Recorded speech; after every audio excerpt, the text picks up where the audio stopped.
Hi, friends. Welcome back. This is an original story from Hidden Revenge Family, and it took a turn you truly didn't see coming. Let's get into it. I pulled into my parents' driveway in a 12-year-old Chevy that rattled every time I hit the brakes. The engine clicked as it cooled down like it was counting the seconds of my return. 12 years away, 12 years of service. And this was the welcome home. The house looked the same white paint peeling near the porch, same wind chime Mom refused to replace. Same crack in the third step that Dad kept saying he would fix. Some things never move forward. I stepped out in jeans boots and a plain jacket. No medals, no insignia, just Maya the office clerk at some base nobody cares about. That was the story they knew. That was the story I let them believe. The front door opened before I reached it. Tessa stood there, first phone already in her hand, camera pointed at me like I was content. "Well, look who decided to clock out of the supply closet," she said, smiling at her screen before she smiled at me. "Guys, this is my sister. She's been doing paperwork in the military for what, a decade? 12 years, I said. She tilted her head. 12 years and still no house, no ring, no portfolio. That's commitment to mediocrity. I let that one pass. I've been yelled at by men with rifles. I can handle a PR executive with lip filler." She looked me up and down. "Are those the same boots from high school vintage? Very thrift store chic. Good to see you too, Tess." She stepped aside, still filming. "Come in, try not to scratch the floors. They're new." Inside the house smelled like expensive candles and something fried. Mom came out of the kitchen, wiping her hands on a towel. "Maya," she said, giving me a quick hug. "Light, careful, like I might stain her sweater. Long drive." "About 12 hours, I said. Dad appeared behind her. "Gas isn't cheap. You should have flown." "I'm good," I said. Tessa laughed. With what money? There it was, the theme of the night. We sat at the dining table. Tessa kept talking about her penthouse apartment downtown. Floor-to-ceiling windows, Italian marble, a view of the river. She said it like she built the city herself. "I just closed a deal with a major defense contractor," she said proudly. "They love my strategy. I basically handle image for people who actually matter in the military." She looked at me when she said that. I took a sip of water. "Slow, steady. You should really think about transitioning out," she added. 12 years pushing paper, that's not a career. That's hiding." Dad nodded. "Tessa's doing well. She understands leverage." Mom smiled at her like she hung the moon. Then Dad cleared his throat. "About your room. Here we go." "Tessa needs more space," Mom said quickly. "She's expanding her live stream presence. Sponsors, partnerships. It's serious." "So?" I asked. "So we converted your old room into her studio," Dad said.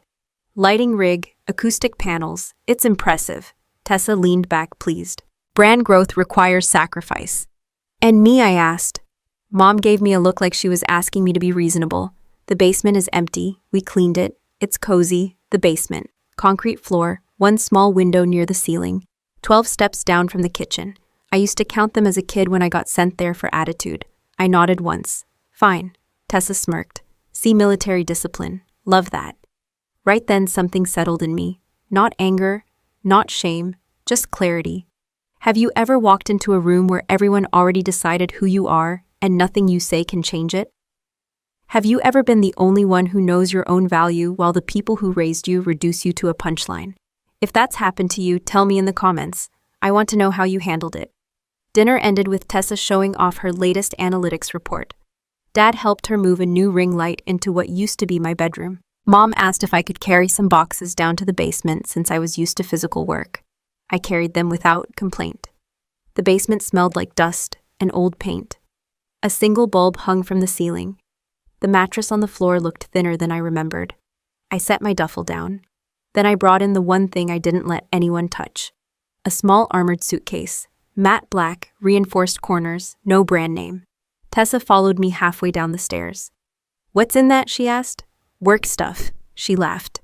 "What staplers?" I didn't answer. She shrugged. "Just don't bring any depressing office energy into my house. Your house." I waited until her heels clicked back up the stairs. Then I locked the basement door from the inside. 12 years teaches you habits. I scanned the room automatically. Entry points, sight lines, blind spots, the tiny window, the old vent near the ceiling. I moved a box aside and crouched near a stack of old mail that had been shoved into a plastic bin. My name was on several envelopes, military return address, already opened, carefully opened. Not torn, not accidental. I picked up one dated 3 years ago, another from last year, a few from months ago, all sliced open along the edge and resealed. My jaw tightened. I had requested sensitive correspondence be sent to this address while I was deployed overseas, benefits updates, legal documents, direct deposit confirmations. I checked my phone. No missed alerts, no suspicious login notifications. That meant someone here had access before. I stood still for a full 12 seconds. Slow inhale, slow exhale. The same breathing rhythm I use before making a call that changes someone's life. Upstairs, I heard Tessa laughing on a live stream. Family is everything, she was saying.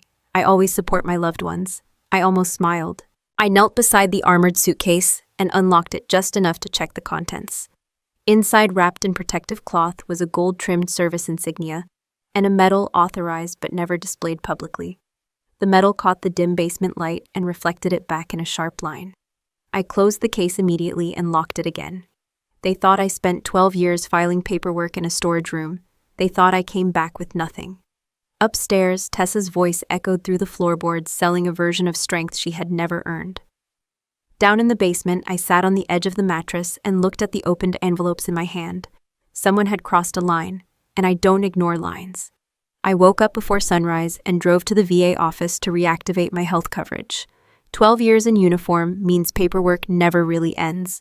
You just change buildings. I sat in a plastic chair, filled out the forms, confirmed my service dates, and logged into my military savings portal while I waited for my number to be called. The balance didn't make sense. I blinked once and refreshed the screen. 0, not low, not delayed. 0, my thrift savings account, my deployment bonuses, housing allowances I barely touched, hazard pay from places my parents can't pronounce, 12 years of steady deposits stacked 1 month at a time, gone. I checked transaction history, withdrawals, large ones, structured, not random, not sloppy. The money had been transferred out in segments over the last 4 years. Same external account, same routing number. I memorized it in 12 seconds. I didn't react. I didn't curse. I didn't slam the phone against the wall like some dramatic movie scene. I closed the portal and walked to my car. Then I called Tessa. She answered on the second ring. I'm in a strategy session. Make it quick. Did you access my military savings account? Silence. Then a soft exhale. Wow. Straight to accusations. No hello. Did you access it? She clicked her tongue. You're welcome, by the way. For what? For not letting your money rot while you were playing soldier. My grip tightened on the steering wheel. Answer the question. I managed it, she said calmly. $450,000, invested wisely. You don't understand capital flow, Maya. You would have left it sitting there collecting dust. That wasn't yours. Oh, please, she said. You weren't here. You weren't using it. I turned it into equity. In what? My penthouse. Of course. The down payment alone was 6 figures, she continued. The rest covered renovations, branding shoots, strategic networking events. It's called positioning. You drained my entire account. I borrowed it. You never asked. You would have said no. Yes, she laughed. Exactly. I started the engine but didn't drive. Return it. It's tied up in property value, she said smoothly. Relax. The market's strong. You'll thank me in 10 years. It was my income, and I'm your sister. That line again. Family as a permission slip. You call that management, I asked. Moving money without consent, I call it a management fee, she said. $450,000 for 12 years of underperformance, honestly. I saved you from yourself. I ended the call. I drove home in silence, counting the traffic lights. 12 red lights before I turned into the driveway. Inside, Tessa was on the couch scrolling through her phone like she hadn't just admitted to financial theft. Mom was arranging flowers. Dad was reading the business section. We need to talk, I said. Tessa didn't look up. We already did. You transferred $450,000 out of my account. Dad lowered his newspaper. Is this about money again? Yes, I said. Mom sighed. Maya, your sister, has been helping this family grow. By emptying my savings. Tessa finally looked at me. Why are you acting like I robbed you at gunpoint? Because you did it without permission. She rolled her eyes. You were deployed half the time. You barely logged in. Someone had to make executive decisions. Executive decisions don't include identity fraud. Her smile faded for a second. Dad stood up. Watch your tone. My tone, I asked. She took 12 years of income. Tessa stood too. I turned it into an asset. The penthouse has already appreciated. You're thinking small. It's in your name. Well, obviously, return it. She crossed her arms. No. The room went quiet. Mom stepped between us. Tessa is successful. She's building something real. We're proud of her. And me, I asked. Dad answered without hesitation. You chose a path that doesn't create wealth. I let that sit in the air. Tessa understands value, Mom added. You've always been simple. 12 years operating in classified environments. 12 years making decisions that affect lives. And in this house, I'm simple. She invested in her future, Dad said. You should be grateful she included you. Included me, I asked. She could have left you with nothing, Tessa said lightly. Instead, you technically own a fraction of premium real estate. You're welcome. My heartbeat slowed instead of sped up. That's what happens when a situation becomes clear. Say it again, I said. Tessa smirked. You don't know how to use money. There it was, Mom nodded. She's always been the practical one. I looked at all three of them, not as family, as a situation. $450,000. Structured withdrawals, years of planning, no guilt, no attempt to hide once confronted. They didn't think they did anything wrong. That told me everything. I didn't yell. I didn't threaten. I didn't announce consequences. I just said, okay, Tessa blinked. Okay. She looked almost disappointed. I turned and walked down the 12 steps to the basement. Once the door was locked, I opened my duffel bag. Inside were tools I'm very familiar with.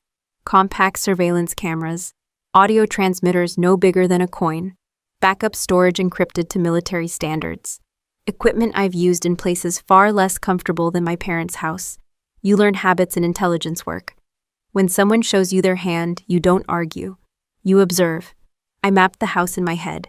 Entry points, high traffic zones, blind corners, kitchen, living room, hallway near Tessa's studio, the office where Dad keeps documents.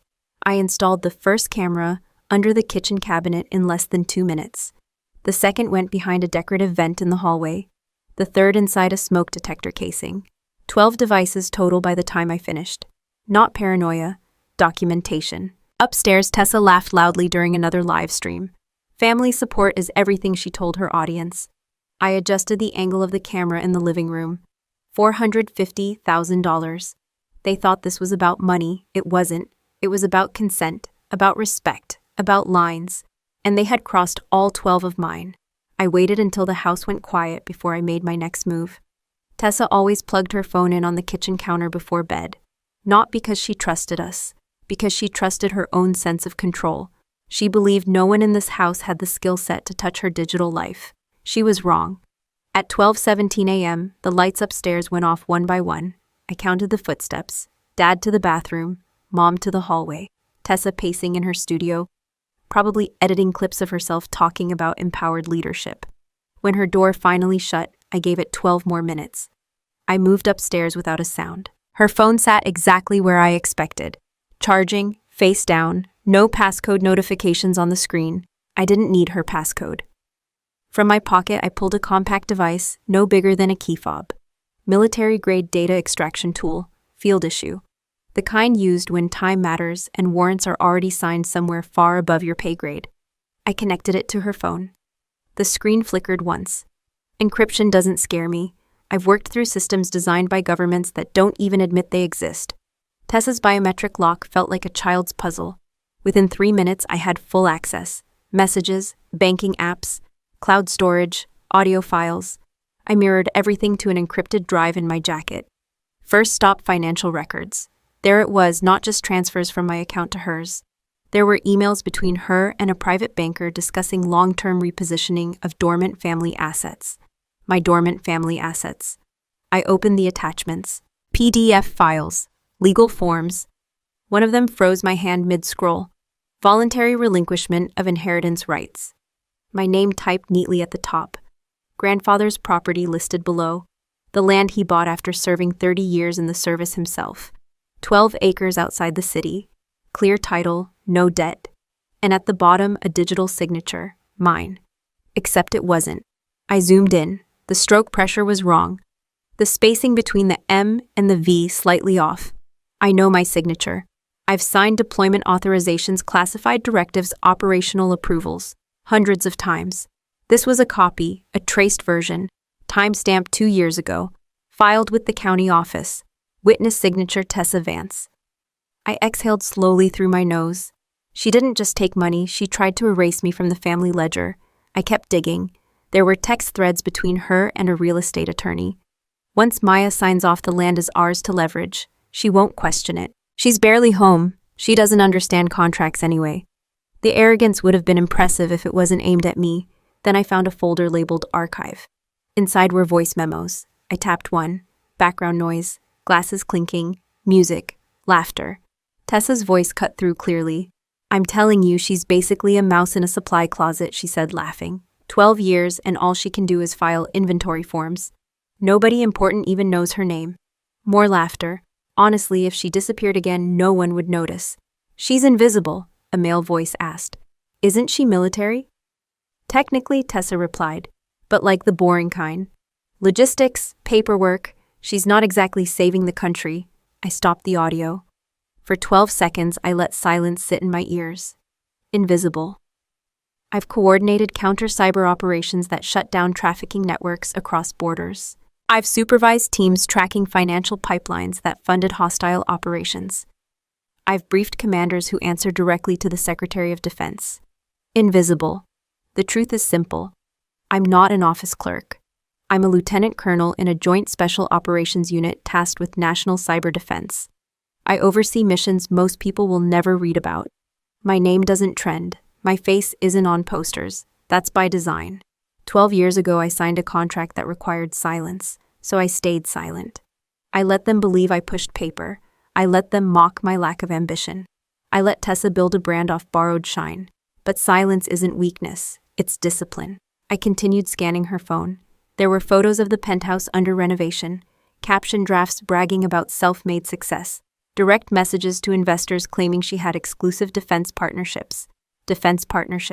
She used my deployments as talking points. She dropped hints about insider knowledge to elevate her credibility.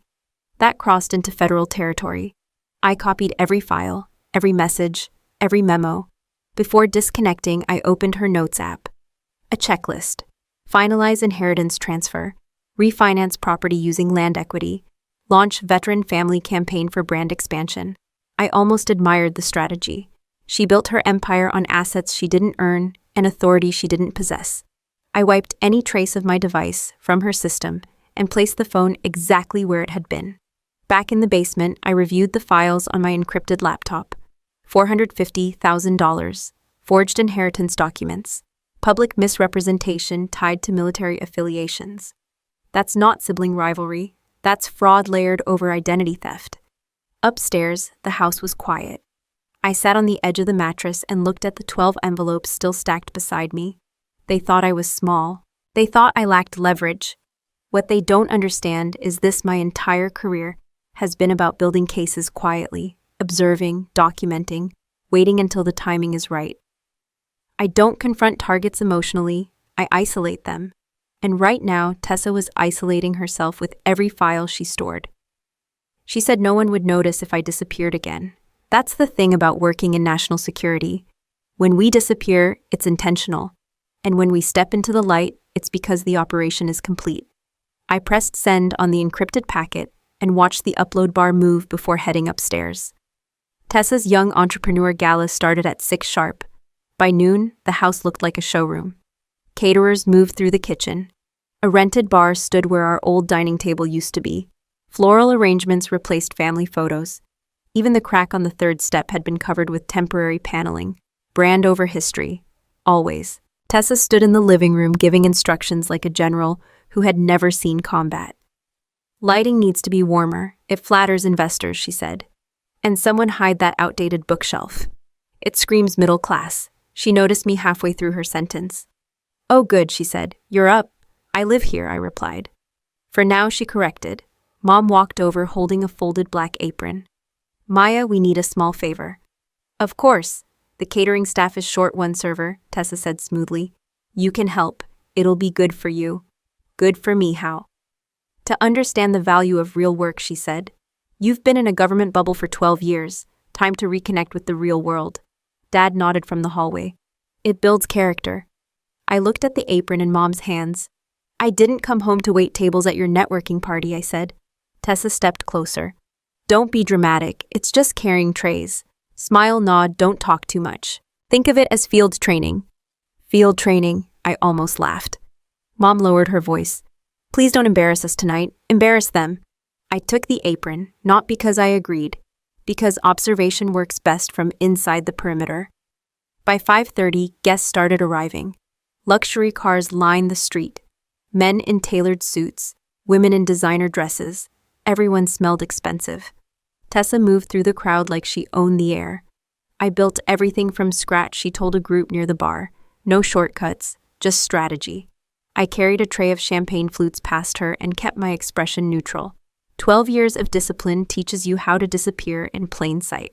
I listened. Names of investors, mentions of defense contracts, casual references to classified insight. She used military language like seasoning, just enough to sound powerful, never enough to be specific. Dad hovered nearby, smiling too hard. Mom adjusted napkins like they were part of the performance. Around 7:15, Tessa tapped a spoon against her glass. Attention everyone, the room quieted. She stepped onto the small stage area she'd set up where our piano used to be. I just want to thank you all for supporting young leadership and innovation, she began. Success isn't luck, it's clarity and courage. Applause. And speaking of courage, she continued, her eyes scanning until they landed on me. I want to introduce someone very special, my sister Maya. I froze for half a second, then kept walking with the tray. She just returned from the military. Tessa said, smiling like this was a heartwarming moment. 12 long years, polite clapping. But let's be honest, she added, her tone shifting slightly. Not everyone is built for excellence. A few nervous laughs. She tried to make a career out of it.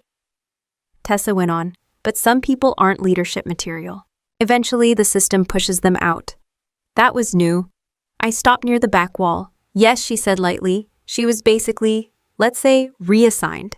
Not everyone can keep up. More laughter. Dad chuckled. Mom gave a tight smile. Tessa gestured toward me. So tonight she's helping us in a role that fits her strengths. Service. The word landed heavy. I felt every eye in the room shift toward me. See, Tessa said. We all have our place. The room laughed again, louder this time. For 12 seconds, I let the noise wash over me. I've been in briefing rooms where lives depended on my next sentence. I've stood behind one-way glass listening to targets underestimate me. This felt smaller. I adjusted the tray in my hands. Upstairs, my devices were recording everything. Down in the basement, my laptop was running a silent transmission. While Tessa soaked in applause encrypted, IP logs from her devices were being routed through secure channels to the appropriate military investigative office. Metadata attached.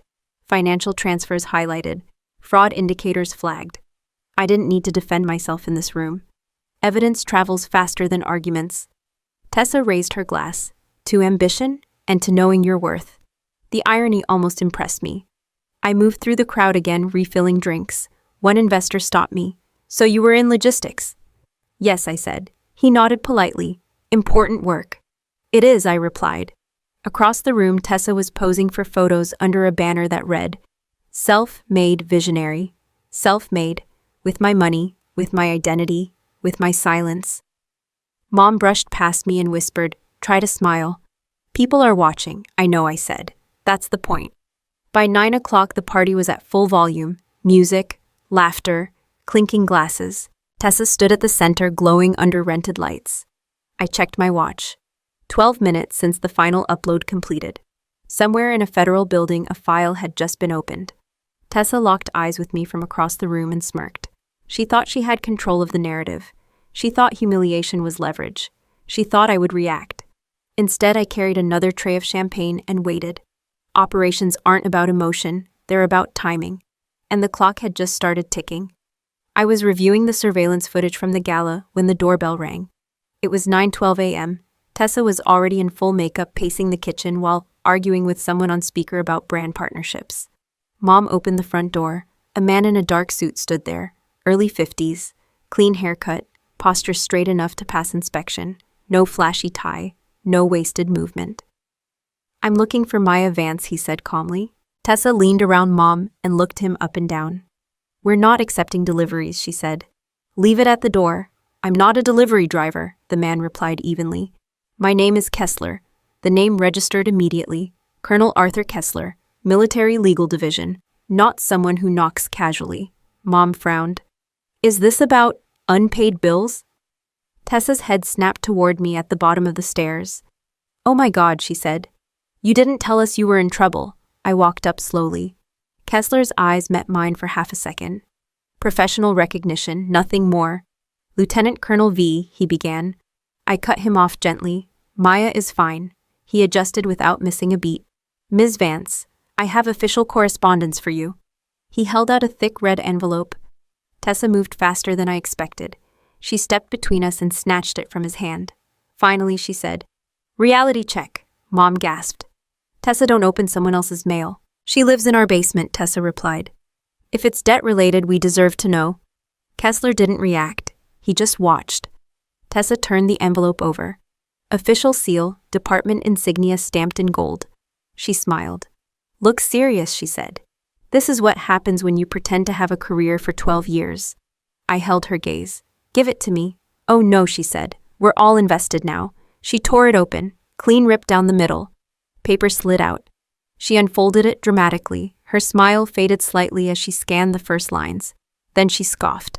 What is this? Dad stepped closer. Let me see. She didn't hand it over. Instead, she laughed. Loud, sharp. Oh, this is rich, she said. Special recognition ceremony, national commendation, Maya. You really went all in on the fantasy. Mom looked confused. Commendation for what? Tessa waved the paper in the air. Apparently, she's being honored for distinguished leadership and operational excellence. She burst out laughing again. Did you print this yourself? Dad looked at me. Is this some kind of scam? Kessler finally spoke. It is an official summons to attend a state-level military honors ceremony, he said. Attendance required. Tessa's expression hardened. Attendance required, she repeated. Like she's important, she turned to me. You really expect us to believe this? I didn't answer. She looked back at the letter. Lieutenant Colonel Maya Vance. She emphasized the rank sarcastically. That's not even your job. Dad shook his head. You said you worked in an office. I do, I said calmly. Tessa stepped closer to me, holding the paper between us. You lied to us, no? She narrowed her eyes. You're not a colonel, Lieutenant Colonel Kessler corrected quietly. Tessa ignored him. You can't even afford your own apartment, she said. And now you're some high-ranking officer? I stayed silent. That silence irritated her more than any denial would have. She looked at the gold seal again, then back at me. You know what I think, she said. I think this is a setup. I think you're about to get exposed for something. Without warning, she tore the letter in half, then in quarters, then into smaller pieces. Paper fell to the kitchen floor like confetti. Mom gasped. Tessa. Dad stared at the pieces. What did you just do? Tessa smiled at me, satisfied. If this was real, they'll send another one, she said. And if it's fake, then you just got saved from embarrassing yourself. The kitchen went quiet. Kessler looked at the torn paper, then at me. His face didn't change, but I saw the calculation. I can have a duplicate delivered, he said evenly. No need, I replied. Tessa crossed her arms. See, she knows it's fake. Kessler gave a small nod in my direction. We'll proceed as scheduled. He turned and walked out without another word. Mom looked at me. Maya, what is going on? I bent down and started picking up the pieces, one by one. There were 12 larger fragments. The gold seal had been split straight through the middle. Tessa watched me with a smug expression. Guess your big moment just got shredded, she said. I held one torn piece between my fingers and looked up at her. You just destroyed your last chance to apologize, I said quietly. She laughed. For what? Managing your life better than you ever could. I stood up slowly. You had options, I continued. You chose arrogance. Dad ran a hand through his hair. Can someone explain what's real here? It's simple, Tessa said. She's exaggerating her role, and now the truth is catching up. I slipped the torn pieces into my pocket. The ceremony would go on. Recognition doesn't disappear because someone rips paper. But symbolism matters. Tessa didn't just tear a letter. She publicly rejected the truth. and witnesses were present. I looked at the clock on the microwave. 9:24 a.m., 12 days until the ceremony.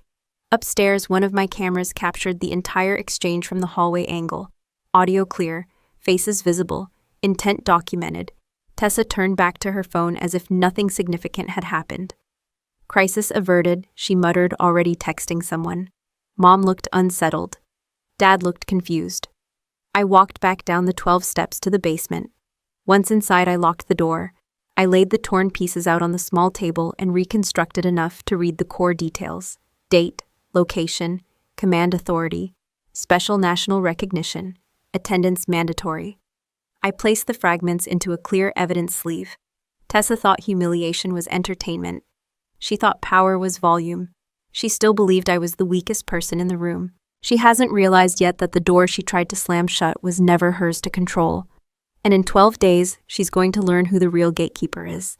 I buttoned my jacket, checked my watch, and walked up the 12 steps to the kitchen. Ceremony day.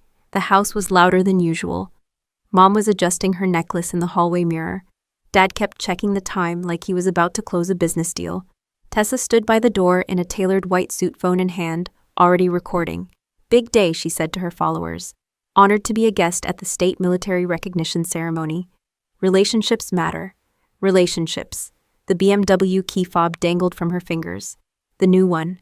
The car she'd bought 6 months ago. Paid in full with my money. Dad glanced at me. You're coming too, right? I was planning on it. Tessa laughed softly. In that, I looked down at my clothes. Neutral, clean, simple. What's wrong with it? I asked. She lowered her voice. It's a formal event. Try not to stand out. Mom stepped in. Maybe you shouldn't sit up front. It could confuse people. Confuse who? People who matter, Tessa said. Dad cleared his throat. Just don't make it awkward. Awkward. I nodded once. They walked out first. I followed them onto the driveway. Tessa slid into the passenger seat of the BMW like she belonged there. Dad drove. Mom waved at a neighbor. I reached for the back door handle. Tessa shook her head through the window. We don't have space, she mouthed dramatically. The back seat was empty. Dad rolled down the window slightly. Why don't you take a bus? Parking will be tight anyway. 12 seconds passed. Sure, I said. The BMW pulled away smoothly. I stood in the driveway watching it disappear. Silent deployment. I walked to the bus stop 3 blocks away. The ride took 40 minutes. I didn't mind. I've traveled in worse conditions. The venue came into view, a large civic auditorium draped in state flags and military insignia. Security presence visible. Uniformed officers at every entrance. I checked my phone. 12 unread messages from Tessa's group chat. Photos already posted. Caption front row energy. I approached the main entrance. 2 security lanes. One marked general admission. The other marked command access. I headed toward the command access gate. The sergeant at the checkpoint scanned the line ahead of me. When it was my turn, I handed him my ID. He looked at it once, then straightened immediately. Yes, ma'am, he said. He stepped aside and gestured me through. No questions, no hesitation. Inside staff members moved with purpose. An aide approached. Lieutenant Colonel Vance, he asked quietly. Yes. We've prepared the holding room as requested. Program begins in 12 minutes. Understood. Meanwhile, outside at the general admission line, I heard raised voices. I glanced through the glass. Tessa stood at the security desk, visibly irritated. There must be a mistake, she said loudly. I'm a listed guest. The officer scanned his tablet. Ma'am, your credentials are flagged. Flagged. That's impossible, Dad leaned in. We were invited. Yes, sir, the officer replied calmly. But there's an issue with documentation. Tessa crossed her arms. Call your supervisor. Another officer stepped over. I couldn't hear everything through the glass, but I caught fragments. Verification required. Pending review. Access temporarily restricted. Tessa's posture shifted from confident to defensive. She pulled out her phone, probably calling one of her contacts. From where I stood inside, the irony was almost perfect. She built influence on borrowed credibility, and now the system she tried to impress was asking questions. After several tense minutes, her entry was finally approved, but not at the front. They were redirected to a secondary seating section. General business guests. Not front row, not center. I stepped away from the glass and followed the aide down a private corridor. In the holding room, A uniform hung pressed and ready. Dark fabric. Service insignia polished. Medals aligned precisely. I changed quickly. 12 years of service don't show up in loud colors. They show up in small pieces of metal that represent things most people never see. A knock on the door. 5 minutes, ma'am, I nodded. Through a side hallway, I could hear the audience settling in. I took a breath, not nervous, just focused. When I stepped out toward the backstage area, I caught sight of the main hall through a gap in the curtain, rows filled with officers, officials, business leaders. And there, 3 sections back on the right, was my family. Tessa adjusted her suit and whispered something to Mom, probably complaining about the seating. Her eyes scanned the room, confident again. Then she spotted me near the side corridor. Her eyebrows shot up. She leaned toward Dad and pointed. I could read her lips clearly. She snuck in. Dad frowned, confused. Tessa shook her head and laughed. Of course she did. From her perspective, that was the only explanation. I wasn't supposed to have access. I wasn't supposed to walk through restricted doors. I wasn't supposed to exist in spaces labeled command. The announcer's voice echoed through the hall. Please rise for the presentation of colors. The audience stood, so did my family. I adjusted my jacket once and stepped into position backstage. 12 minutes ago, I was just the sister who took the bus. Now I was exactly where I was supposed to be. Tessa still thought I slipped through a side door. She hasn't realized yet that some doors don't open unless your name is already on the list. I stayed in the shadows near the side of the stage and watched the room fill with rank and ego. The auditorium looked different from backstage. From here, I could see everything without being seen. Rows of decorated officers, state officials, business leaders in tailored suits. Flags lined the walls, cameras positioned at precise angles. Tessa sat in the business section 3 rows behind the front command seating. Close enough for photos. Not close enough to matter. She held her phone up constantly. Selfie. Crowd shot, close-up of the stage. Caption drafts flashed across her screen. I could read her lips when she rehearsed them. Honored to support our nation's defenders. Support. Dad leaned toward her, trying to look important. Mom kept smoothing her hair and smiling at strangers, like proximity equaled prestige. My phone vibrated once. A text from Dad. Why are you standing back there? Another from Mom. You look out of place. Then Tessa. Stop hovering like a groupie. It's embarrassing. I didn't respond. I was in uniform now. Dark dress blues. Rank visible. Medals aligned. My name stitched clearly over my right pocket. But from their angle, I was partially blocked by a curtain. They couldn't see the details. Tessa zoomed in with her camera, probably trying to capture me looking awkward. Another message popped up. Tessa, you're acting like a pathetic tag-along, Dad. This is not your crowd, Mom. Please don't ruin this for your sister, 12 years of service, and I'm a tag-along. I silenced the phone. The lights dimmed slightly as the ceremony began. The master of ceremonies stepped to the podium, crisp voice, controlled pace. We gather today to recognize leadership, sacrifice, and service. Applause rolled through the hall. Awards were handed out first to community partners, a few business sponsors. Tessa clapped loudly for each one, leaning into photos like she was part of the inner circle. She whispered something to the woman next to her. I caught the phrase strategic defense relationships. I almost smiled. After the routine honors, the announcer's tone shifted. And now he said, pausing just long enough to build weight, we recognize an individual whose work has remained largely unseen. The room quieted. Tessa stopped typing. This officer led a multi-agency cyber operation that dismantled a cross-border corruption network and shut down financial channels supporting organized crime. Murmurs spread across the audience. My pulse stayed steady. For 12 years, this individual operated without public credit, without press coverage, without personal branding. A few officers in the front row exchanged looks of recognition. Tessa leaned toward Dad. That's the operation I told you about, she whispered confidently. My contact in defense worked on that. Dad nodded, impressed. The announcer continued. The network targeted military families, veterans, and state contractors. It siphoned millions through fraudulent property transfers and manipulated digital identities. Property transfers. Digital identities. I saw Tessa's posture shift slightly. The lead officer coordinated joint federal and state resources to trace, isolate, and neutralize the threat. Neutralize. That word always makes civilians uncomfortable. Tessa crossed her legs and adjusted her jacket, trying to look composed. The announcer paused again. This silent hero's leadership exemplifies discipline, restraint, and integrity. Silence filled the room. 12 seconds stretched long. Then the announcer said, "For security reasons, much of the operational detail remains classified. However, today, we publicly acknowledge the officer who commanded the task force." Commanded. Tessa's head snapped toward the stage. She whispered again, louder this time. "That's definitely my partner's team." Mom smiled proudly, like somehow that reflected on her. Dad leaned forward in his seat. The announcer stepped aside slightly. "Please rise." The entire hall stood, chairs shifted, shoes scraped against polished floor. I stepped away from the curtain and into clearer view backstage. Tessa saw me first. Her eyebrows tightened. She texted quickly, "What are you doing up there?" Another message followed immediately. "This isn't funny," the announcer's voice carried across the hall. "Today we honor a leader who chose silence over applause. A commander who understood that real service does not need an audience." The weight of the words settled into the room.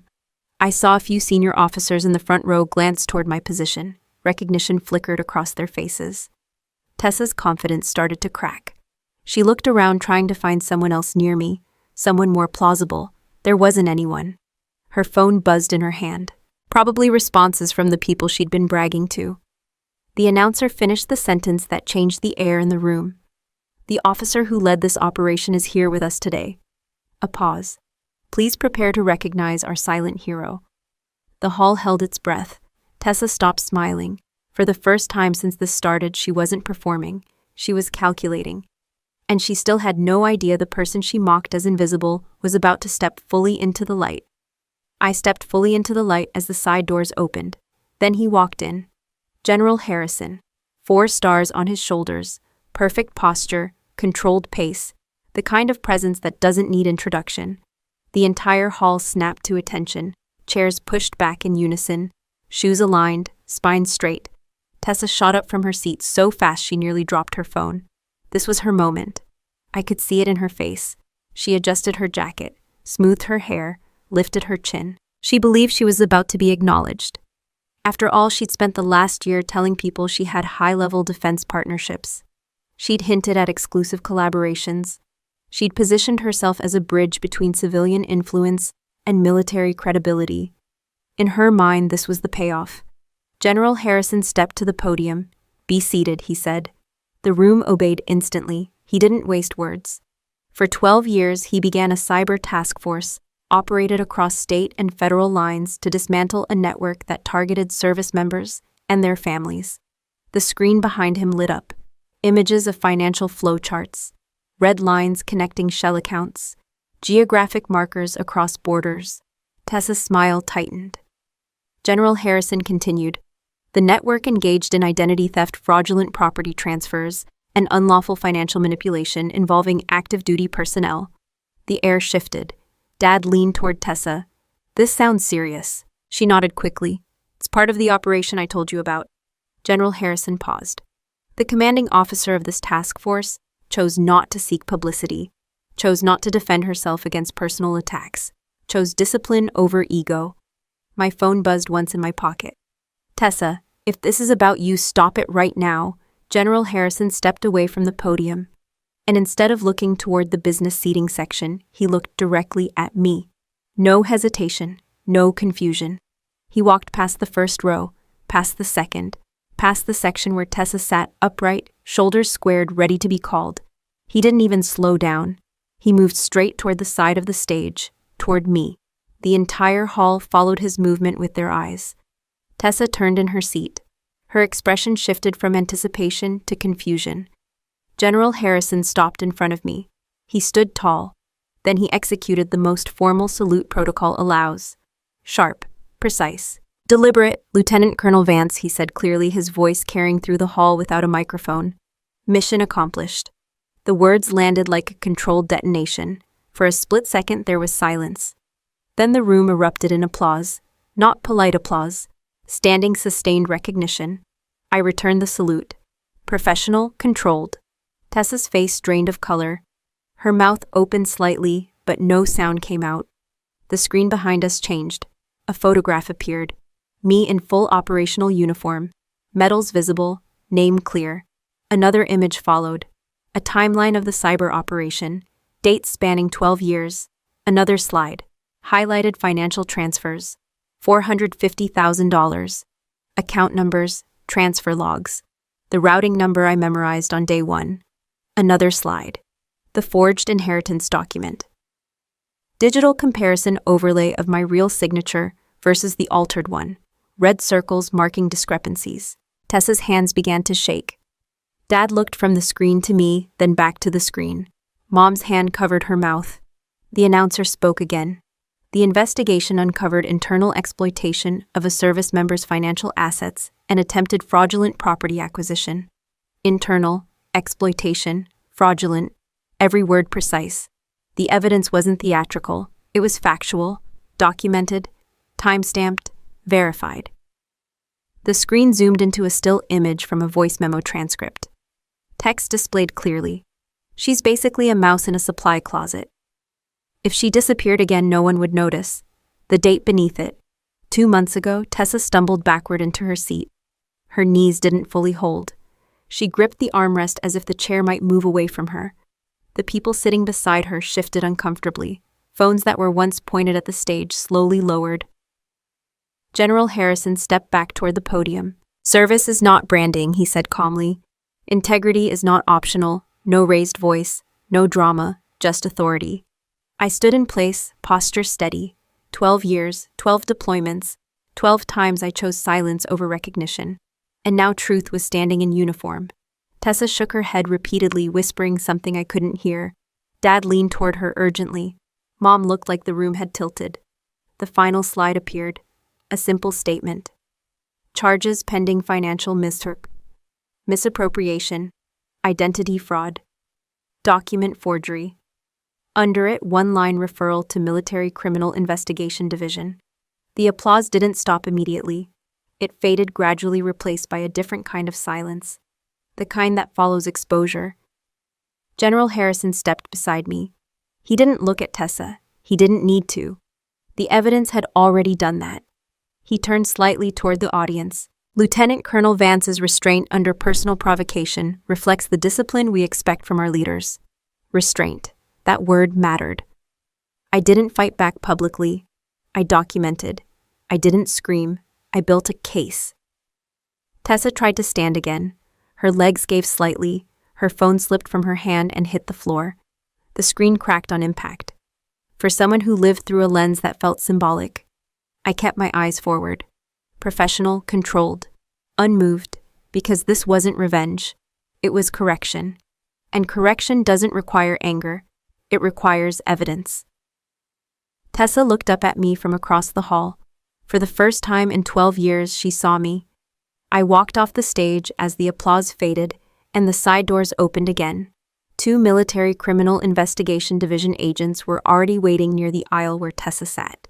Professional, calm, no drama. One of them leaned down and spoke quietly to her. She shook her head immediately. "No, this is a misunderstanding," she said loudly enough for 3 rows to hear. The agent showed her credentials. "We have a warrant," he said. Dad stood up so fast his chair tipped backward. "Wait a second," he snapped. "There has to be a mistake." Mom grabbed Tessa's arm. "You can't take her," she said. "She didn't hurt anyone." The second agent spoke evenly. "Ma'am, she is being detained for investigation into financial misappropriation and document fraud involving an active duty officer." Active duty officer. That phrase landed differently now.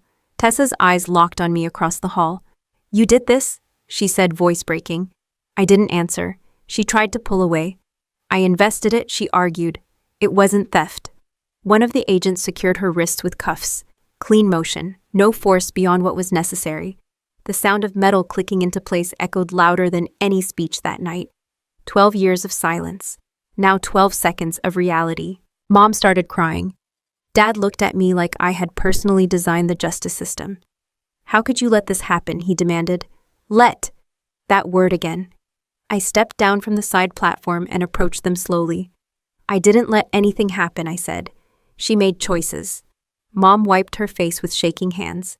"She's your sister," she pleaded. "Family forgives. Family doesn't forge signatures," I replied. Dad lowered his voice. You have influence, he said. Use it, call someone, fix this. This isn't a parking ticket, I said. It's a federal case. Tessa's composure cracked completely. I was building something, she shouted. You were wasting your life hiding. I repeated. You could have told us who you really were. You never asked, I said. The agents began escorting her toward the exit. Mom followed crying. Dad turned back to me one more time. You're really going to let your own sister face prison? I looked him directly in the eye. She didn't hesitate when she emptied my account, I said. She didn't hesitate when she forged my name. She didn't hesitate when she tried to erase me from Grandpa's land. His expression faltered. I reached into my pocket and pulled out a small smart key. Dad frowned. What is that, the house, I said. Mom stopped crying long enough to look confused. What about it, she asked. It's not yours. Silence. Dad laughed nervously. Of course it's ours. We've lived there for decades. Grandpa updated his will 12 years ago, I said. He transferred the deed to me before his final deployment review. Dad's face went pale. That's not possible, he said. It is, I replied. The document Tessa forged was meant to override the real transfer. Mom shook her head slowly. No, she whispered. He would have told us. He told me, I said. 12 years ago. The same year I signed my commission papers. Grandpa believed in preparation, in quiet strength, in documentation. I pressed the reset button on the key. A confirmation alert flashed on my phone. Property access revoked. Security lock engaged. Utility accounts reassigned. The house, every lock, every system shifted ownership status. Dad's phone buzzed at the same time. He pulled it out and stared at the notification. Access denied. Mom's phone chimed too. Tessa froze mid-step between the agents. What did you just do, she asked. I enforced boundaries, I said. Dad looked furious. You're locking us out. I'm protecting what's legally mine. Mom stepped toward me. We are your parents, she said through tears. You can't do this. Family is built on respect, I said evenly, not exploitation. The agents continued guiding Tessa toward the exit doors. The night air outside felt colder than it had earlier. An armored unit SUV waited near the curb, engine running, driver in uniform. 12 years of service doesn't end with applause. It continues. Tessa turned one last time. You think this makes you powerful, she said. No, I replied. It makes me finished. She was placed in the vehicle, the door shut firmly. Dad stood on the sidewalk staring at me like I'd become a stranger. Mom clutched her purse with both hands. You're really walking away, she asked. I'm walking forward, I said. I walked to the SUV. The driver opened the rear door for me. Before getting in, I paused and looked at them one final time. 12 years ago, I left this house to serve something bigger than myself. They laughed at that choice. They mocked the discipline, the sacrifice, the silence. Now the consequences were visible. I stepped into the vehicle. The door closed. As we pulled away, I looked through the side mirror. Dad and Mom stood on the sidewalk, small, uncertain. The BMW sat parked under a streetlight. For the first time, it didn't look impressive. It looked expensive. There's a difference. They mocked 12 years of my service. Now there may be 12 years of legal consequences ahead for choices they defended. Respect can't be bought with stolen money. It's built with integrity. If you were in my position, would you have done the same, or would you have protected family at the cost of your own dignity? Tell me what you believe real loyalty looks like, and subscribe. If you believe justice should never depend on who shares your last name. I didn't go back to the house that night. Technically, it was mine. Legally, the deed had carried my name for 12 years, but ownership and belonging are not the same thing. I stayed on base instead. For the first time in a long time, the noise stopped. No live stream voices upstairs. No comments about my lack of ambition. No subtle reminders that I was the least impressive person in the room. Just quiet. I've lived in silence most of my adult life. Operational silence. Classified silence. The kind of silence where you don't post, don't brag, don't explain. You execute and move on. But there's another kind of silence. The kind where you let people talk over you. The kind where you let someone redefine your value because correcting them feels exhausting. For 12 years, I mastered the first kind. And for 12 years, I tolerated the second. There's a difference. Professional silence is discipline. Personal silence can become permission. I told myself I didn't need validation, that my record spoke for itself. that one day the truth would surface. And it did. But here's what I've learned: you don't get extra credit for letting people disrespect you quietly. Silence is powerful when it's strategic. It's dangerous when it's avoidant. Tessa didn't steal $450,000 overnight.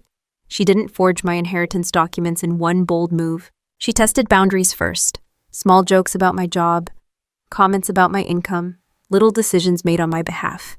Each time I let it pass, because compared to what I deal with at work, it felt small, but small disrespect compounds. Just like money, just like interest, 12 years of deposits into the wrong account. If you're watching this and thinking, I don't want conflict, I understand. I don't like drama. I don't raise my voice. I don't fight for attention, but avoiding conflict doesn't eliminate it. It delays it. And delayed conflict grows teeth.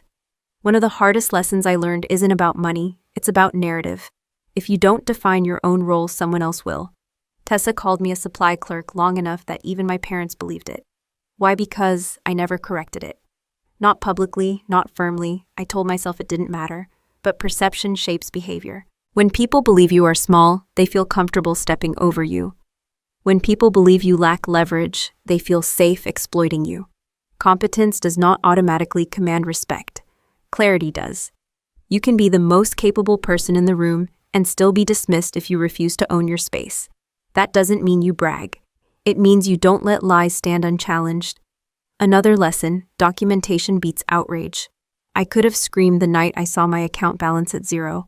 I could have confronted Tessa in front of everyone at that gala. It would have felt good for about 12 seconds. Then what emotion feels powerful? Evidence is powerful. If you're dealing with family and money, here's something practical: never share passwords. Never allow informal management. Never assume blood equals accountability. Keep records, save emails, separate finances clearly. If someone pressures you to merge accounts without structure, that's not trust. That's risk. And if you feel guilty protecting your assets, ask yourself one question. Would you accept this behavior from a stranger? If the answer is no, why are you tolerating it from someone who claims to love you? Guilt is one of the most effective control tactics in families. You owe us. We sacrificed for you. Don't be selfish. Those phrases are powerful because they mix love with obligation. But love without boundaries becomes leverage. I don't regret serving 12 years in silence. I regret letting that silence bleed into my personal life. I regret assuming that competence would automatically be recognized. It isn't. You teach people how to treat you, not through speeches, through limits. And here's something else that matters: justice is not revenge. What happened to Tessa wasn't me winning. It was consequence catching up. There's a difference. Revenge is emotional. Justice is procedural. I didn't destroy her. She built her success on stolen foundations. When exposure came, the structure collapsed.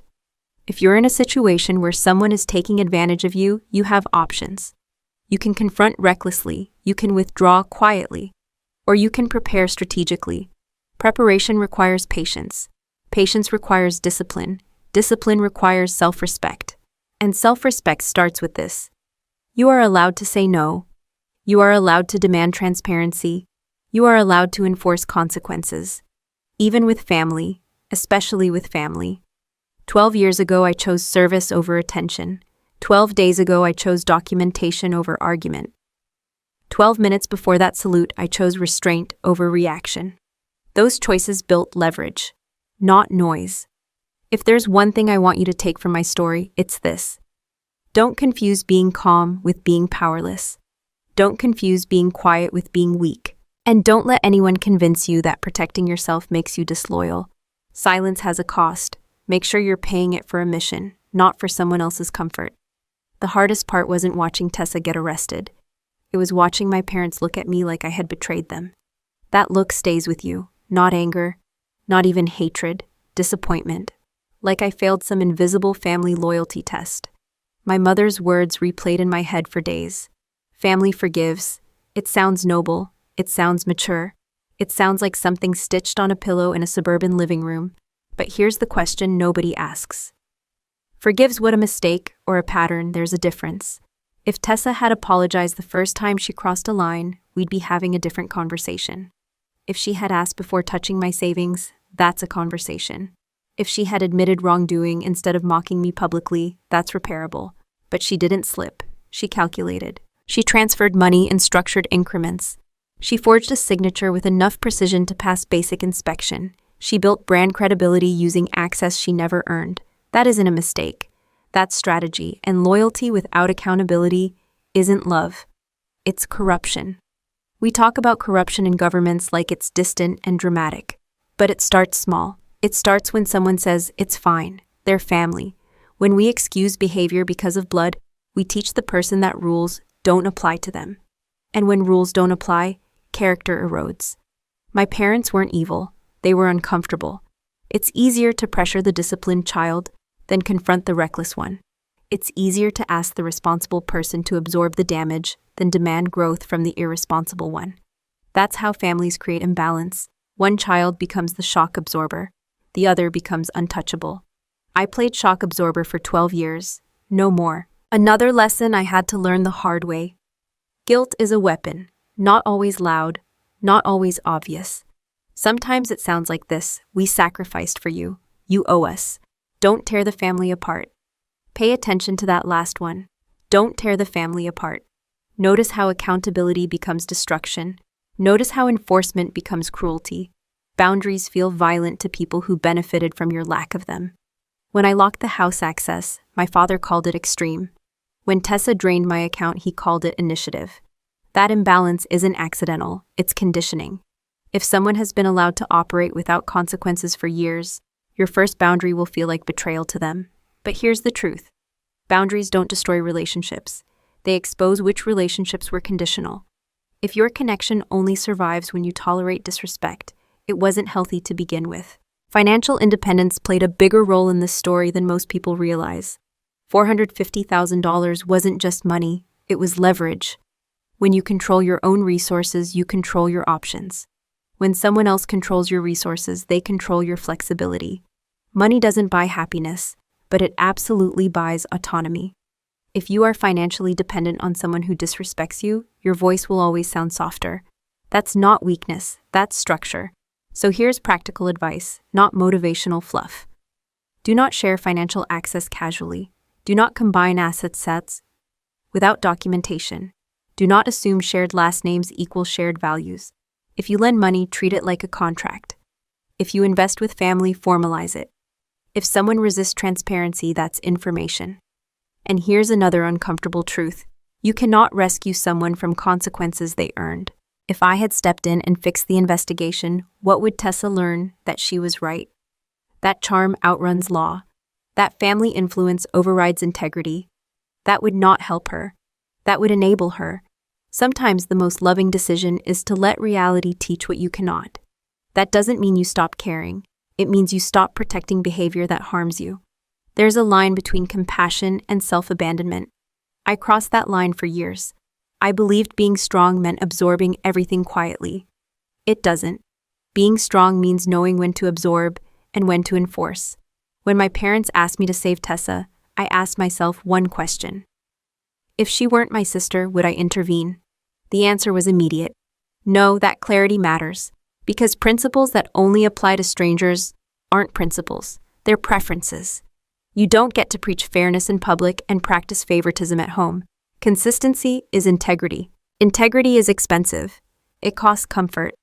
It costs approval. Sometimes it costs proximity. But the alternative costs self-respect. And that price is higher. If you're watching this and you feel torn between loyalty and self-protection, I want you to think about this carefully. Loyalty without limits becomes self-betrayal.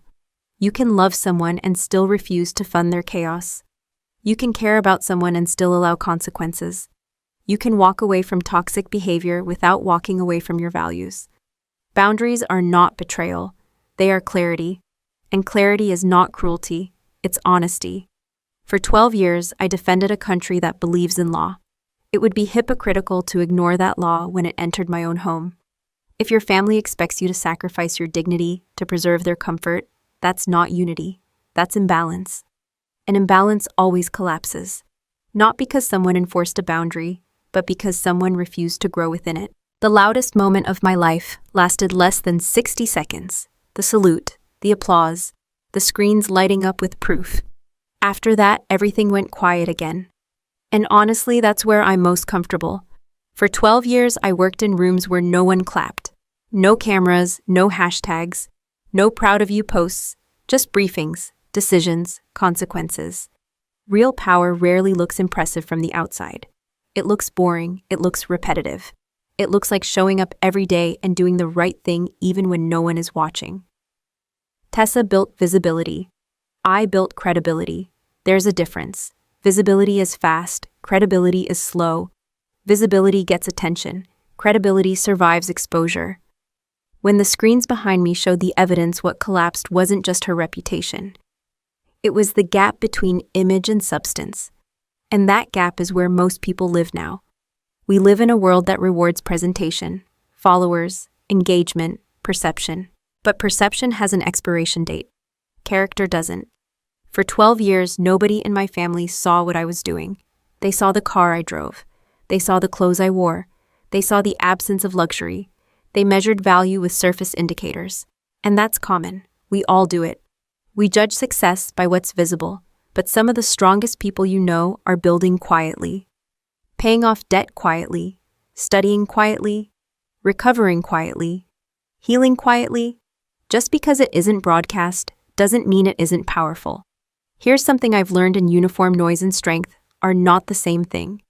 The loudest person in the room is rarely the most capable. The person who needs constant validation is usually compensating for something unstable.